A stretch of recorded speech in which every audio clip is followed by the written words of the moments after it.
There is a vast dimension in yourself that is, now, let's call it the transcendent dimension of who you are. There where the person or the personality that you usually identify with, that usually gives you your sense of self, which consists of self-talk, basically.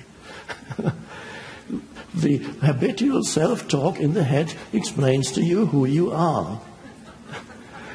And it takes on board what others tell you who you are. It starts with what your mother might have told you who you are, and your siblings and parents and your environment and your culture tells you who you are.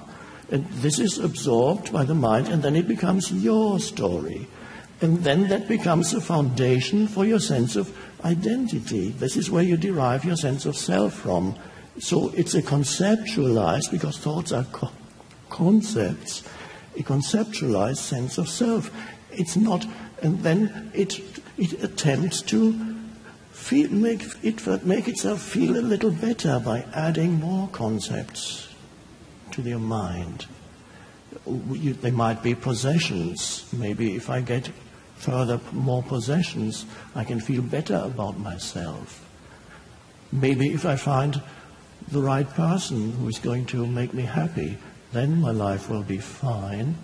But these are all really concepts. Even the big house or the big car gets translated into a concept in your mind, and then you identify with it, and it becomes part of the sense of me. But always uneasy and never enough. And never satisfied for very long. And always things seem to go wrong. The Buddha already recognized that. He said, wherever you go and whatever you do, you'll find dukkha, which is translated traditionally as suffering, but can also be translated as misery or unhappiness or unsatisfactoriness. So on that level, you can never be satisfied for very long. If you don't know who you are, but you're trying to enhance that mind-made sense of self. So the most important dimension, one could say you only know one half of yourself, and that half is who you are on the level of form, physical form and the psychological form of me. And that's how most people live their lives, and they don't know what they are missing. Now, spiritual people have the idea that there is such a thing as a state of enlightenment that can be reached at some point. Many Buddhists believe that a few more incarnations are definitely needed, but then perhaps I will eventually get there. So it is made into some idea in the head that I need to reach, and not realizing that dimension, which we could call the spiritual dimension, which we could call the transcendent dimension, or which we could call who you really are, that is always already there. That is already present here and now. And why do some people not know it? Because they are continuously, completely overlooking it.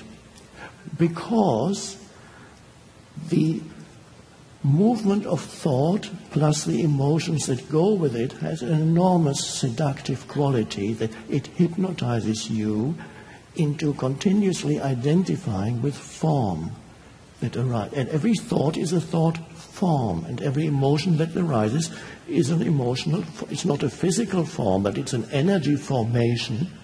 Every thought is an energy formation, and every emotion is an energy formation.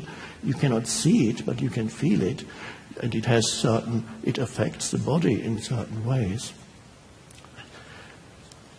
So those things continuously absorb your attention, and there's something very vital that you overlook, and that is something deeper without which you couldn't even think.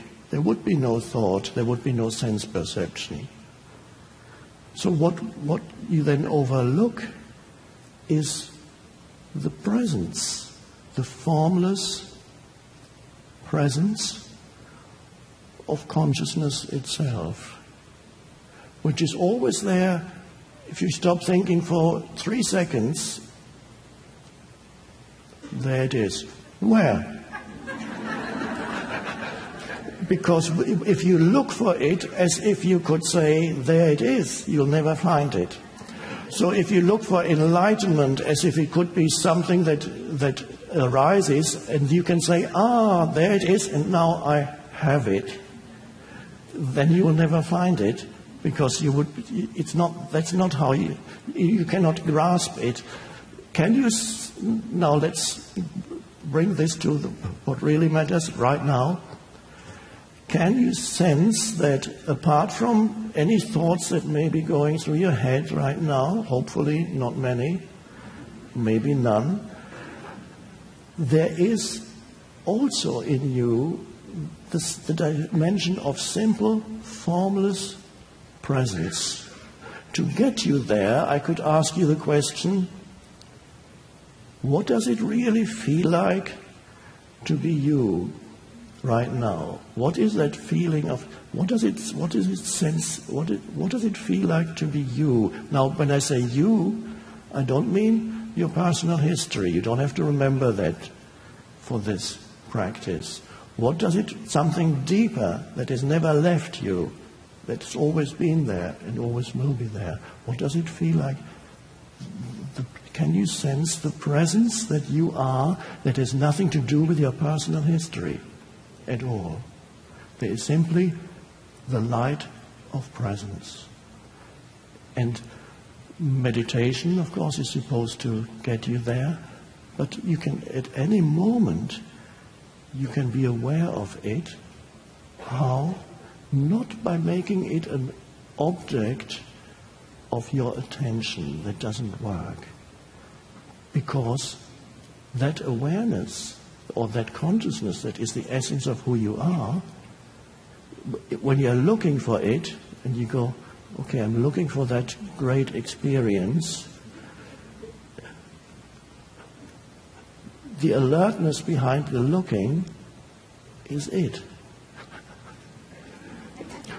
So if you're looking for yourself, if you're looking for the enlightened version of yourself in some future moment, you are missing that the very consciousness that becomes the looking, if you could catch it at a slightly earlier stage, where it's just pure consciousness, is it already.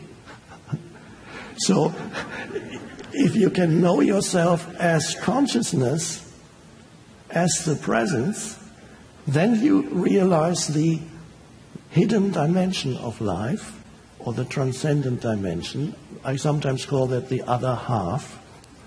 It's not only a way of speaking. It's not, you can't divide life into two halves. But temporarily, just to help us approach this, see for a moment that your life consists of the life of form, physical form, mental form, but also of inner presence.